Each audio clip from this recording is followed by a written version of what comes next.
어떻게 이렇게 그 좀 타픽에 대해서 그때그때 중요한 이슈에 대해서 이렇게 이제 강의하고 여러분들이 이제 질문 올라온 거에 대해서 이제 답변 드리는 시간을 가지면 좋을까요? 앞으로도? 음. 아무튼 여러분들이 이제 반응 또는 댓글 이렇게 올려주시면은 여러분들이 뭐 계속 하는 게 좋다라고 하면은 제가 적어도 한 달에 한 번씩 이렇게 내용을 정리해 가지고 여러분들하고 소통하는 시간 갖도록 하도록 하겠습니다. 아무튼 오늘 참여해 주셔서 너무 감사하고요. 질문 어, 질문이 몇 개 더 들어와 가지고 제가 답변 드리도록 할게요. 1주택 종부세 특례 질문인 것 같아요. 부부 공동일 경우 무조건 지분 큰 사람 기준으로 공제를 산정하나요? 맞아요.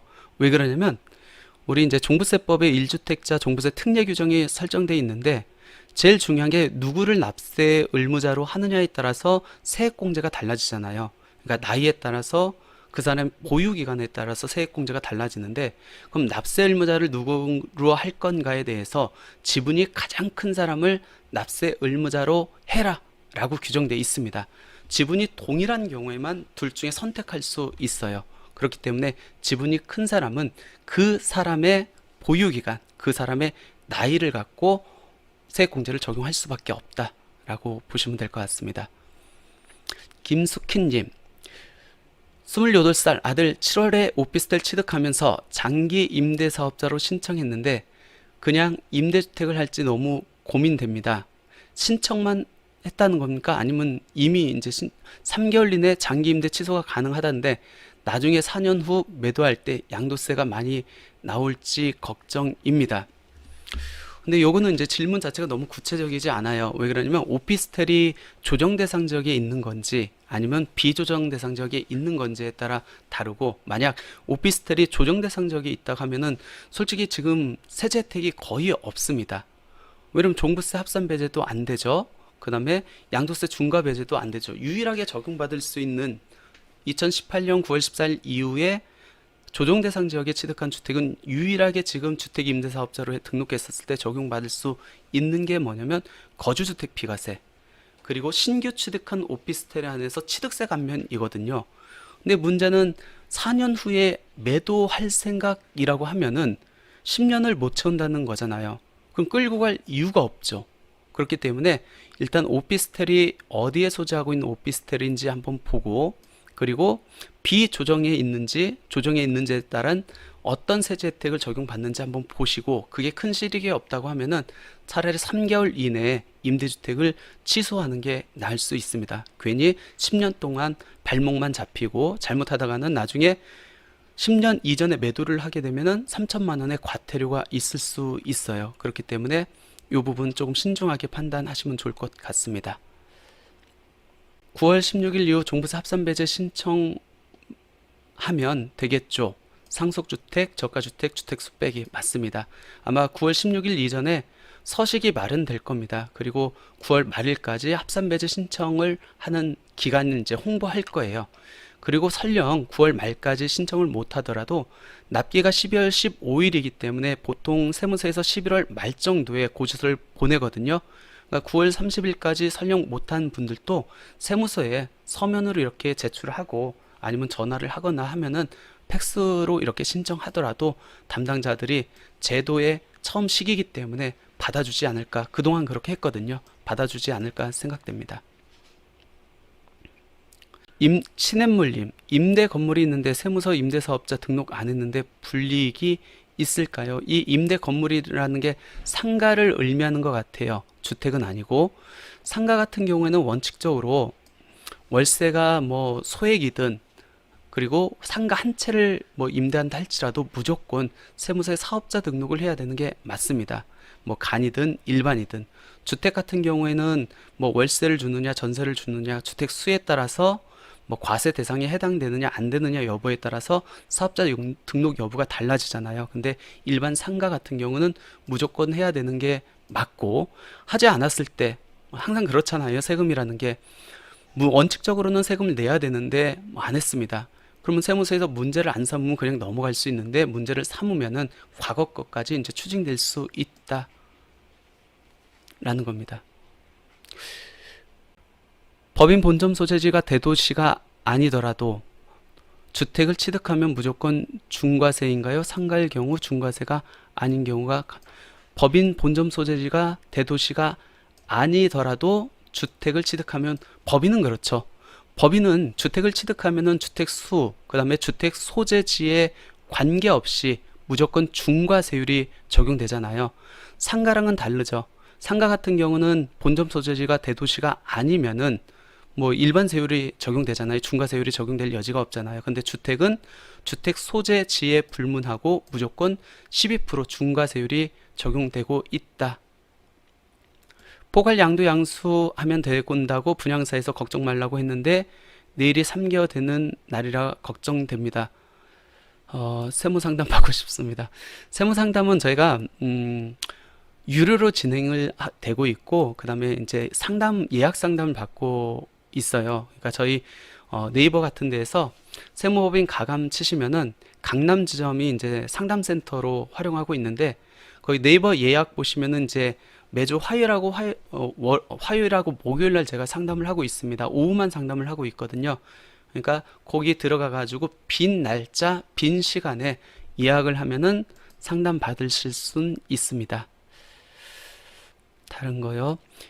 2020년 1월 장기 임대주택 당시 6억 원 이하짜리 등록했는데 2020년 6월에 보니 공시가격 8억이 넘었습니다. 그렇더라도 6억 미만으로 인정받을 수 있을까요? 주택 공시가격은 보통 4월 말에 이렇게 고시가 됩니다. 고시되기 전까지는 전년도에 공시됐던 주택 공시가격을 그대로 준용을 합니다. 뭐 질문 주신 분 같은 경우는 1월이기 때문에 2019년도 공시가격을 갖고 임대 개시점에 6억 원 이하 여부를 판정하시면 될 것 같아요. 2020년 6월이면은 2020년 4월에 고시된 주택 공시가격을 적용하는데 1월 달에 등록을 했기 때문에 2019년도 공시가격을 갖고 가액 요건을 판정하면 됩니다. 주택 하나 양도했고 수용 한 건이 있으면 내년에 양도소득세 합산신고 해야 되나요? 한 해 연도에 동일한 연도, 즉 예를 들어서 2022년 1월 1일부터 12월 30일간에 양도를 두 개를 했어요. 그럼 첫 번째 건 제대로 했겠죠? 두 번째 양도할 때 첫 번째 걸 제대로 합산해가지고 제대로 신고 납부했다고 하면은 합산신고할 이유가 없겠고요. 근데 두 번째 거 신고할 때 앞전 거를 합산해가지고 정확하게 정산을 안 했어요. 그런 경우에는 내년 5월 달에 종합소득세 신고하는 기간에 별도 확정신고를 별도 해줘야 됩니다. 그러니까 차액 합산신고로 인해서 정산된 세액이 있느냐 없느냐에 따라서 예정신고만 해도 되는지 확정까지 해야 되는지 그 여부가 달라진다라고 보시면 될 것 같습니다. 그 다음에 두 분만 이제 더 보고 오늘 마무리하도록 하겠습니다. 태풍님, 안녕하세요. 종부세 때문에 아파트 한 채를 팔까 말까 고민 중입니다. 요즘 많이 고민하고 있어요. 팔린다면요. 요즘 안 팔려서 난립니다. 판단에 도움 받고자 질문 드립니다. 공시가액 비율이 올해뿐만 아니라 내년에도 60%인가요? 지금 이 공정시장가액 비율은 종합부동산세법 시행령에 이렇게 기재되어 있는데 법에 60%로 되어 있어요. 근데 문제는 뭐냐면 언론에서 내년 2023년도는 공정시장가액 비율을 80%로 뭐 올린다라고 이렇게 또 보도한 적이 있습니다. 왜 그렇게 보도가 됐냐면 공정시장가액 비율은 시행령에 규정되어 있기 때문에 그 시행령은 정부에서 언제든지 개정할 수 있거든요. 그렇기 때문에 내년에는 올린다라고 했는데 어떻게 될지는 지켜봐야 될 것 같습니다.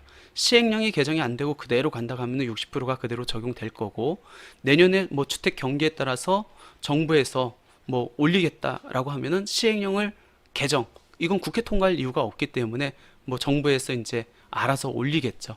근데 아직까지는 법에는 언제 올해까지만 60%다라고 되어 있진 않고 공정시장가액 비율은 60%다 라고만 되어 있기 때문에 일단은 내년에도 정부에서 시행령을 개정하지 않는 이상은 그대로 가지 않을까 생각됩니다. 단일 다주택자 종부세 세율은 이제 일원화되는 건가요? 12월 국회 통과 여부를 지켜봐야 될 것 같습니다. 만약 통과가 되면은 2023년도 종합부동산세 부과분부터 아마 일원화되지 않을까 생각됩니다.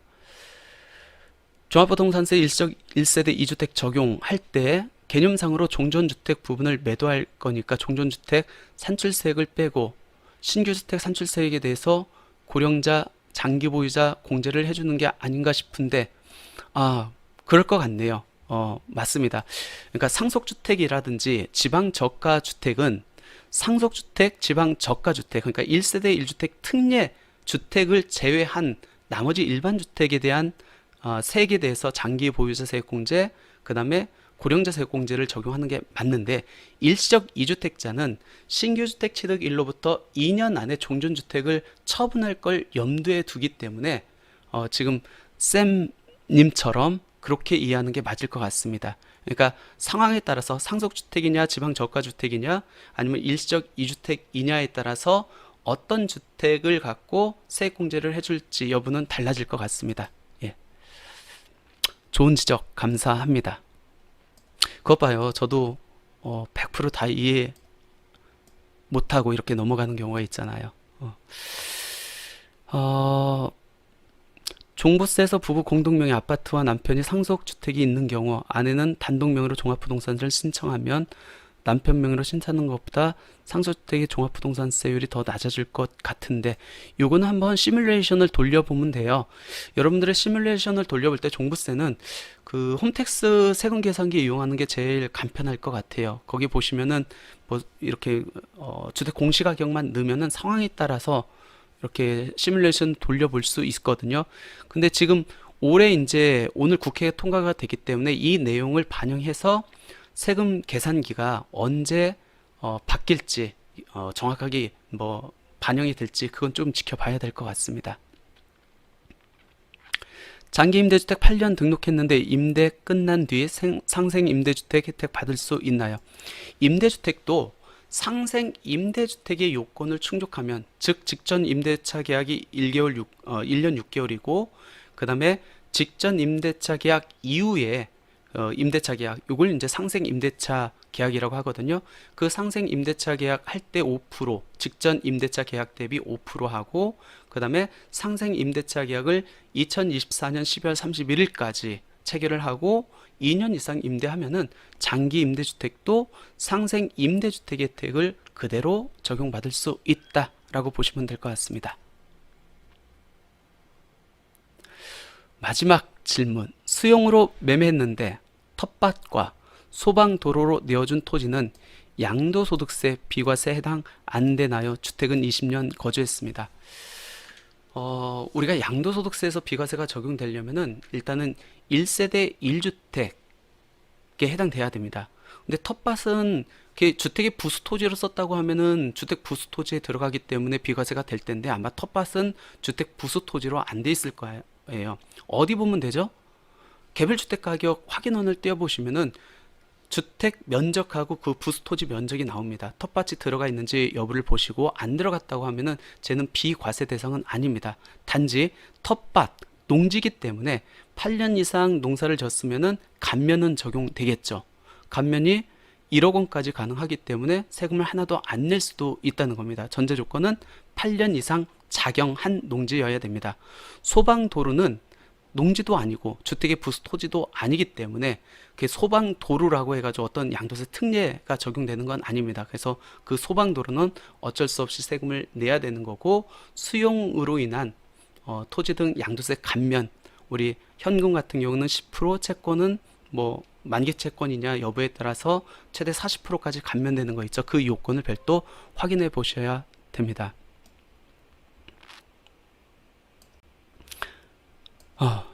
이렇게 해서 오늘 증문즉답은 이렇게 마무리하도록 하겠습니다. 8시 20분에 시작했는데 9시 20분, 10시 20분 거의 1시간 반 정도 이렇게 진행된 것 같아요. 원래는 1시간 정도 하려고 했는데 어떻게 조금이나마 이렇게 도움이 되셨는지 모르겠습니다. 아무튼 기회가 된다고 하면은 한 달에 한 번 정도 주요 토픽 그때그때 또 이슈되는 문제점들이 많잖아요. 취득세도 그렇고 보유하는 와중에 내는 종부세도 그렇고 또 양도소득세도 그렇고 양도에도 여러 가지 분야가 많잖아요. 비과세, 중과, 뭐 비섬용 토지 등등 해가지고 한번 강의 진행하고 여러분들의 이제 궁금했던 질문들 이렇게 받아보도록 하겠습니다.